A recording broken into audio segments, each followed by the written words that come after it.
All right, how's it going, everybody?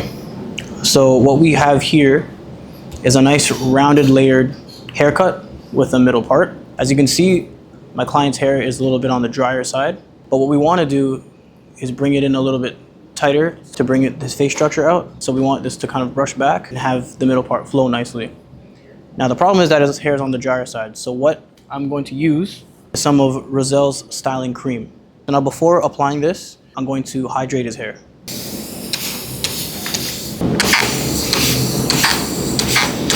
All right, so now that his hair is hydrated, I'm going to use Rozelle's hydrating styling cream, and I'm going to apply about a quarter sized amount.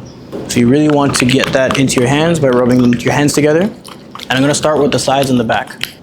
So as you noticed, as I apply it, I'm brushing his hair back and up to get into the roots, really saturating his hair with the product. Since I want his hair to be brushed back, what I'm going to do is pin his hair behind his ear so that it stays in place before I dry it.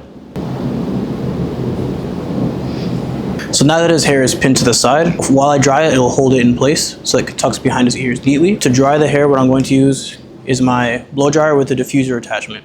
So I'm using it at 2 speed and 2 heat. So as you can see, I'm blasting the hair from the bottom up, and I'm just lightly parting his hair so that the air gets between.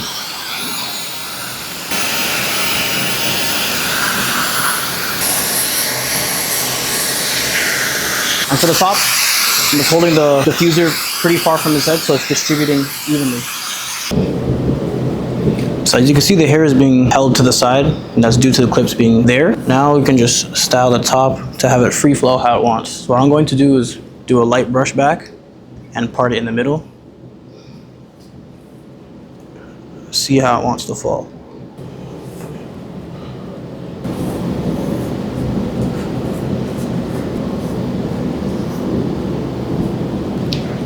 So at this stage, you can kind of play with how you want the hair to fall. I'm kind of just messing around with it and seeing where I like it. All right, so this is the mid-length rounded layered middle part flow. We've got his hair looking still hydrated on the wetter side, but he's got a nice little flow going on with his hair flaring out at the nape. So for those of you who don't have these products at home with similar hair texture, towel dry your hair about 50% and apply the curling cream. Brush your hair back and let it fall and air dry.